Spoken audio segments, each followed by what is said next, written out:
Les agriculteurs sont de plus en plus touchés par les vols. Cette fois, ce sont les filets de protection contre la grêle qui ont été dérobés à un producteur de pommes et de poires dans le Beaujolais. Et ce n'est pas la première fois que cela lui arrive. Jade Terlinck est allé le rencontrer. Comme chaque jour, Pascal Gour, agriculteur, se rend dans ses vergers. Mais lundi matin, mauvaise surprise. Des filets anti-grêle ont été volés et du matériel dégradé dans la nuit. Ils ont coupé avec un cutter.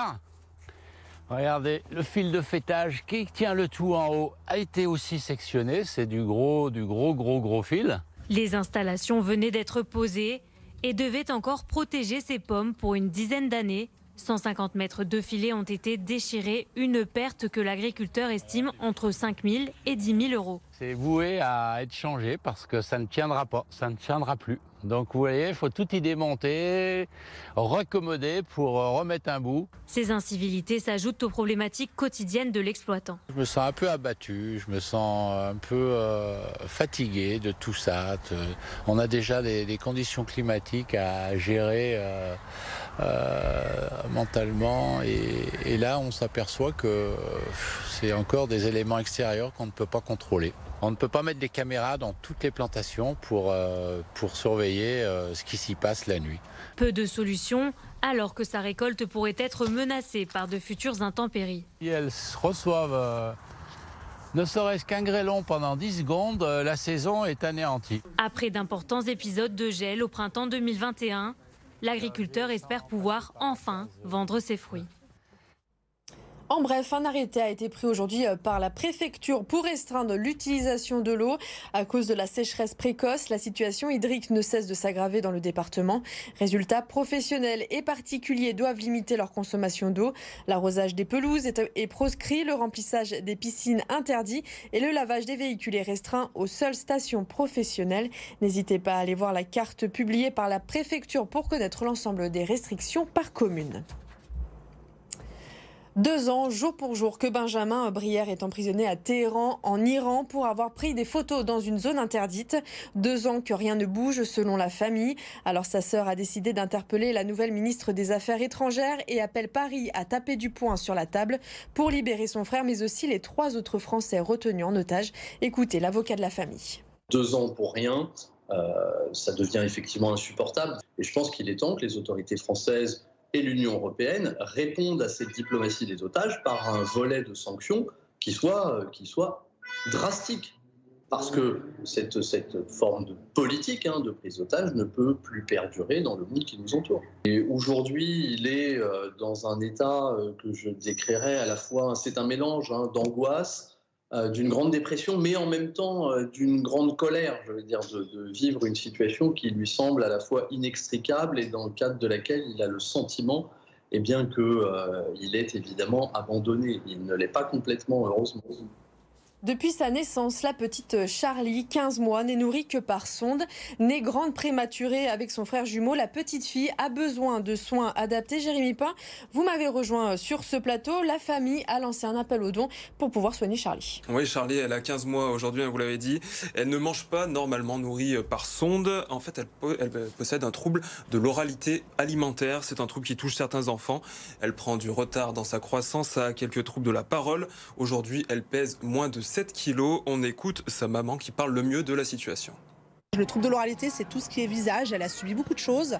Donc, elle a associé tout ce qui est passé par la bouche par la douleur, puisqu'elle a eu une sonde très tôt. Elle a eu un masque pour pouvoir respirer parce qu'elle avait un apnée du sommeil.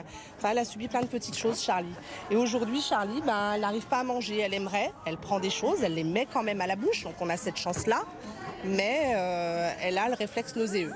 Elle garde rien. Et on est venu nous dire, il y a un hôpital qui est très bien réputé en Autriche. Si vous avez la possibilité d'y aller, allez-y. Alors oui, on a fait les démarches, on s'est renseigné, on a eu des vidéoconférences avec les médecins, mais ça a un coût. La solution donc serait de partir en Autriche, coût du voyage 20 000 € pour suivre un stage dans un hôpital spécialisé pour que Charlie retrouve une sensation de faim et le plaisir de manger. Alors concrètement, si on veut aider Charlie, qu'est-ce qu'on peut faire? Alors les deux mamans de Charlie et son entourage, leur entourage qui habite à Besnay ont décidé de monter une association qui s'appelle Ensemble pour Charlie.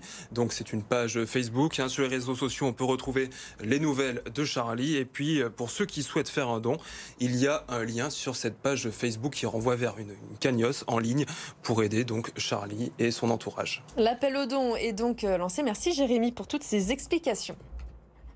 Un mot de sport maintenant, le rugby. Ce vendredi soir se jouera la finale de Challenge européen. Le Loup affrontera l'équipe de Toulon. Un duel qui devrait être extrêmement serré et qui va se dérouler au stade Vélodrome à Marseille. Une terre qui s'annonce hostile aux Lyonnais. Un reportage d'Arthur Jean. Accrocher un premier trophée européen, marquer l'histoire du Loup. C'est l'objectif affiché par Pierre Mignonnier, ses joueurs. Mais attention au manque d'expérience. Quelques années auparavant, on avait un groupe qui était peut-être moins expérimenté. Là, on a quand même des mecs qui ont gagné des trophées, que ce soit en France ou ailleurs, des compétitions internationales ou nationales. Donc je pense qu'on a un effectif qui est plus prêt à ça et c'est aussi rentrer dans la tête des mecs. Dédramatiser, effacer la lourde défaite encaissée à Bordeaux-Bègles la semaine dernière. Le Loup doit oublier le top 14 et sa 8e place, au moins le temps de cette semaine de finale. Le sentiment, le feeling dans le groupe cette année, c'est le meilleur que j'ai eu pendant 9 ans. Mais on sait qu'on n'a pas fini. C'est que le beau si on gagne la finale. Donc on a tous focusé sur ça. L'obstacle principal ne sera peut-être pas le plus attendu, le public. Au stade Vélodrome de Marseille où Toulon joue parfois, les Lyonnais vont devoir affronter une ambiance bouillante à la hauteur de l'enjeu. Marseille, c'est un des plus beaux stades de France. C'est un bel endroit pour jouer au rugby. À chaque fois qu'on joue des phases finales là-bas, c'est à l'image de cette équipe de l'OM. Ils transpirent quelque chose. C'est génial. C'est presque à domicile pour Toulon, donc ça va être hostile, mais c'est les matchs qu'on veut avec beaucoup d'ambiance, une belle atmosphère un peu chaude et un gros match contre une belle équipe. Face à une équipe qui va disputer sa 4e finale de Challenge européen, le Loup va devoir montrer les crocs pour peut-être sauver sa saison avec un trophée. C'est la tradition durant ce long week-end de l'Ascension, les fameux tournois de pétanque à Trades dans le Beaujolais. 128 participants se sont retrouvés aujourd'hui. Un événement sportif qui reste avant tout convivial. Laurent Canonico. Pour rappel, le concours se joue en 3 parties de 13 points. Après chaque partie, merci de venir annoncer votre score à la table des marques et toutes les doublettes seront primées. À Trades, on respecte la tradition. Le concours de pétanque du jeudi de l'Ascension est sacré. Cette année, c'est la classe en 7 qui est à l'organisation. Pour fêter la demi-décade, 68 doublettes venues de tous les villages du Haut-Beaujolais. Après les années Covid, Dieu que c'est bon de se retrouver. Il y a la tombola, donc il faut marquer notre petite date et puis on gagne un repas à la charmette. C'est super. On a été brimés pendant 2 ans, donc là maintenant on va jouer, on va oublier les soucis, oublier le Covid, oublier la guerre en Ukraine, tout oublier et s'amuser. 2 années sans pétanque et sans réunion de conscrits, la jeunesse connectée du Haut-Beaujolais aurait pu se lasser. Eh bien non, les classards ont de la mémoire. Il y a des conscrits dans tous les villages. Là, justement, on a repris après le Covid. On pensait que ça allait être perdu. Et au final, non, il y a toujours cette joie pour faire les conscrits, tous ensemble. Partager un moment de convivialité autour d'une bière, la pétanque. C'est assez sympa et tout le monde est là. C'est très important dans le Haut-Beaujolais, les conscrits. Chaque année, c'est une grosse organisation et c'est ancré, ça fait partie du territoire. Le plus ancien maintenant doit avoir 85 ou 95 ans, si je ne vous dis pas de bêtises. Et les plus jeunes ont 5 ans. La relève est donc assurée. À Trades et dans le Haut-Beaujolais, la tradition des conscrits va perdurer. La classe en 7 peut compter sur ses doublettes.